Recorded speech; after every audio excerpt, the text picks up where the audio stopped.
আসসালামু আলাইকুম প্রিয় দর্শক, আমি ফার্মাসিস্ট আহমদুল্লাহ। আজকে আরও একটি মেডিসিনাল প্রোডাক্ট নিয়ে আপনাদের মধ্যে আলোচনা করব। প্রোডাক্টটির নাম হলো ইট্রাজেন ক্যাপসুল। এটি বিকন ফার্মাসিউটিক্যালের একটি প্রোডাক্ট। এই প্রোডাক্টটির প্রিপারেশন হলো ইট্রাকোনাজল। প্রিয় দর্শক, প্রথমেই আসুন জেনে নেই এই ওষুধটি যেসব রোগে ব্যবহার করা হয়।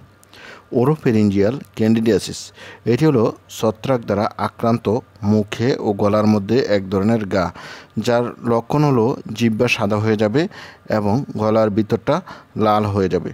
পরের ব্যাপারটি হলো ভালভোভ্যাজাইনাল ক্যান্ডিডিয়াসিস। এটি ক্যান্ডিডা ছত্রাক দ্বারা মেয়েদের যৌনির একটি রোগ, যার লক্ষণ হলো যৌনিপথে চুলকানো, জ্বালা পোড়া ইত্যাদি। পরের ব্যাপারটি হলো পিটাইরিয়াসিস ভার্সিকালার।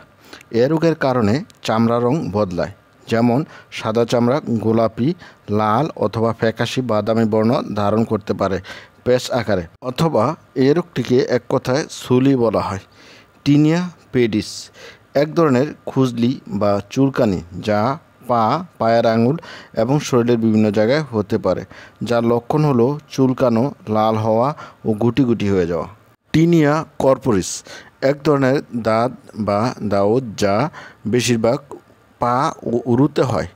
টিনিয়া কুরিস এটি রিং আকৃতির দাঁত বা দাউদ, যা পা, উরু ও লজ্জাস্থানে বেশি হয়ে থাকে। টিনিয়া ম্যানাম এটি হলো এক হাত বা উভয় হাতে হওয়া এক ধরনের গোলাকৃতির প্যাচ, যার কারণে চুলকাবে, চামড়া শুষ্ক ও পাতলা হয়ে যাবে। ওনিকোমাইকোসিস এটি হলো ছত্রাক দ্বারা আক্রান্ত নখের এক ধরনের ইনফেকশন, যার লক্ষণ হলো নখ বাদামি বর্ণ ধারণ করবে, নখ চুলকাবে এবং নখের সৌন্দর্য হারাবে। পরের ব্যাপারটি হলো হিস্টোপ্লাজমোসিস। এটি হলো ফুসফুসের একটি সংক্রমণ, যার কারণ হলো হিস্টোপ্লাজমা ছত্রাকের শ্বাস প্রশ্বাস ফেলা। তবে হিস্টোপ্লাজমা ছত্রাকের উপর শ্বাস ফেললে এ রোগ হয় না। ইনভেসিভ অ্যাসপারগিলোসিস যখন ফাঙ্গাল ইনফেকশন ব্রেন, কিডনি, ফুসফুস ও চামড়ার মধ্যে ব্যাপকভাবে ছড়িয়ে পড়ে, তখন তাকে ইনভেসিভ অ্যাসপারগিলোসিস বলে। লক্ষণ হলো কাশি, সাথে রক্ত আসা, ঘন ঘন শ্বাস নেওয়া, অপ্রত্যাশিতভাবে ওজন কমা, ক্লান্তি ইত্যাদি। ক্রিপ্টোকক্কাল মেনিনজাইটিস ক্রিপ্টোকক্কাল ফাঙ্গাস দ্বারা ব্রেনের কভারে যে ইনফেকশন হয়। এছাড়া এইডস রোগীদের পুনরায় ছত্রাকের সংক্রমণ বন্ধ করতে এই ওষুধটি ব্যবহার করা হয়। প্রিয় দর্শক, এবার আসুন জেনে নেই এই ওষুধের ডোজ বা খাবার নিয়ম সম্বন্ধে। ভালভোভ্যাজাইনাল ক্যান্ডিডিয়াসিসে অর্থাৎ মেয়েদের যৌনিপথে যে চুলকানি হয়, সেসব রোগে এই ওষুধটি প্রতিবেলা 100 mg 2টি করে ট্যাবলেট দিনে 2 বেলা খাবেন।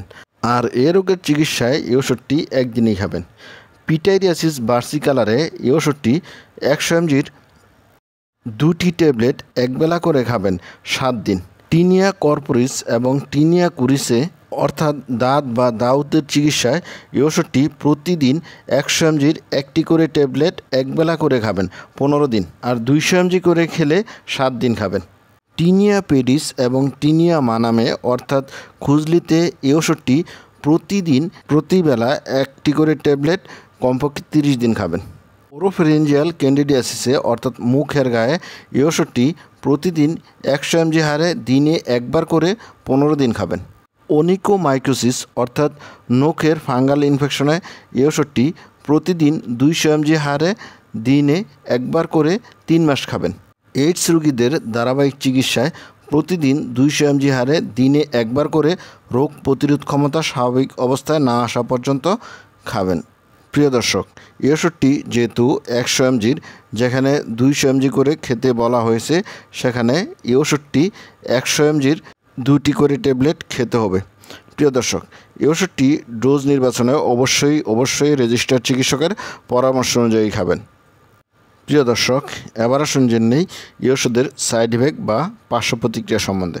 এই ওষুধের সাইড ইফেক্টের মধ্যে রয়েছে তলপেটে ব্যথা, ক্ষুধামন্দা, কোষ্ঠকাঠিন্য, মাথা ব্যথা, গুম গুম ভাব, যকৃতের উৎসেচক বৃদ্ধি, মেনস্ট্রুয়েশন অসুবিধা, অ্যালার্জি, পুরাইটিস, র্যাশ, আর্টিকেরিয়া, এনজিওইডেমা ইত্যাদি।